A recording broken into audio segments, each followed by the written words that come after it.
Bonjour, donc petit récap sur la vidéo sur les blessures et les traumas. J'aime bien faire des récaps quand c'est des vidéos importantes.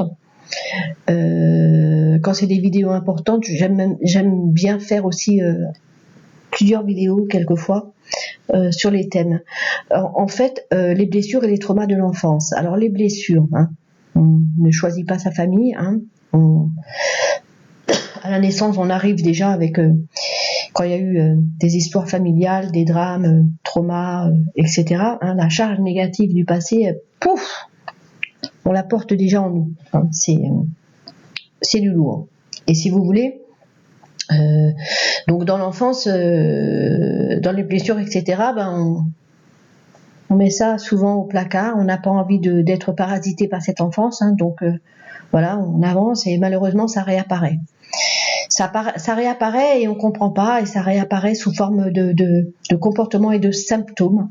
Hein, les symptômes, c'est souvent justement, enfin, en tout cas pour ma part, c'était un espèce de mal de vivre général.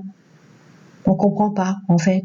Le mal à la vie, le mal au corps, le mal de tout en fait quelque part. Mais on se dit que bon, ça doit être pour tout le monde pareil, quoi. Hein, en sachant que bon, la charge négative de notre histoire, etc., était chargée, mais bon, voilà. Donc, et le problème, en fait, si vous voulez, c'est que quand il y a des traumas, l'abandon, la mort d'un proche, etc., et ben, si vous voulez, dans les traumas, c'est encore plus difficile parce que c'est comme une espèce de plaie, hein, qui ne se ferme jamais. Et que quelque part, nous allons réactiver nous-mêmes. Hein, on va solliciter cette plaie nous-mêmes, parce que quelque part, nous sommes toujours dans cette rumination intérieure du passé, dans l'ordre inconscient, bien sûr.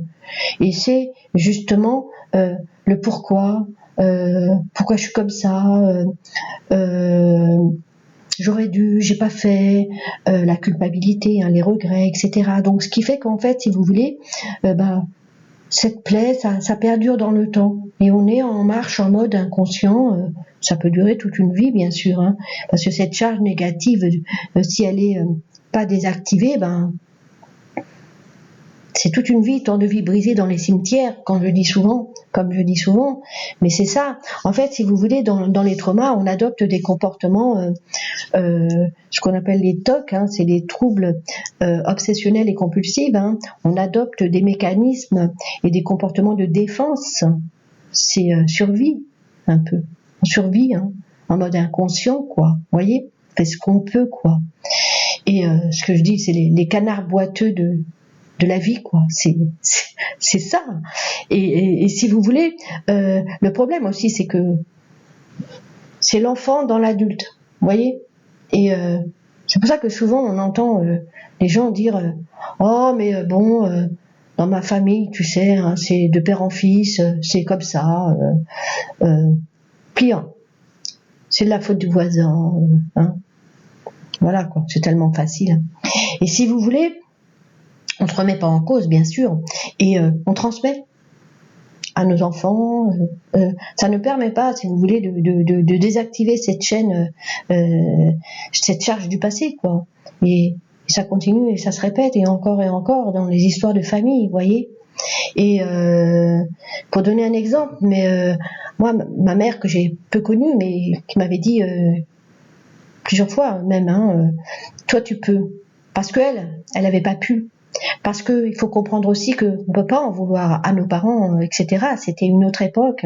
Et elle, à son époque aussi, hein, ce qu'il faut comprendre, c'est que c'était l'omerta, la loi du silence.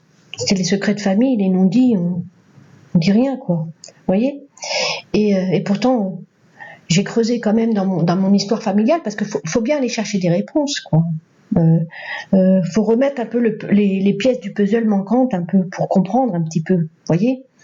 Et c'est à partir de là justement qu'on peut aussi reconstruire, hein, le puzzle, sa vie, en y mettant des touches de couleur, j'ai envie de dire.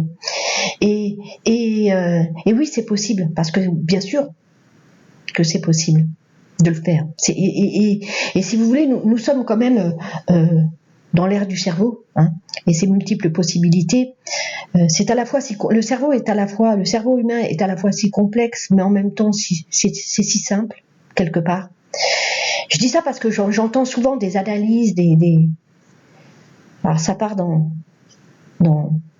beaucoup de choses, hein. alors que quelque part c'est pas difficile à comprendre, quoi, de remettre de la conscience justement dans un mode de fonctionnement qui est inconscient et qui quelque part des fois n'est pas de notre fait, justement. Vous voyez? Et que quand on comprend tout ça, on se dit ok, quoi, ok, donc je peux m'en sortir. Parce qu'on comprend alors aussi notre mal de vivre qui c'est une empreinte, hein, une empreinte qui est laissée, cette espèce d'héritage, quoi. Vous voyez, voilà. Donc, dans la prochaine vidéo, je vous dirai bien sûr un petit peu comment on s'en sort, la résilience, la transcendance, comment on peut transformer tout ça en quelque chose de positif, bien sûr, hein. On met de la couleur là-dedans.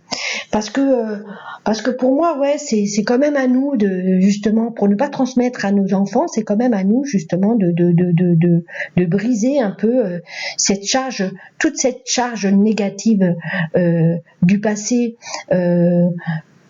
Quand c'est dans des modes, quand on fonctionne dans des modes de compensation, etc., qui nous mène finalement nulle part, quoi. Vous voyez, qui ne fait que nous éloigner de nous-mêmes et des autres aussi.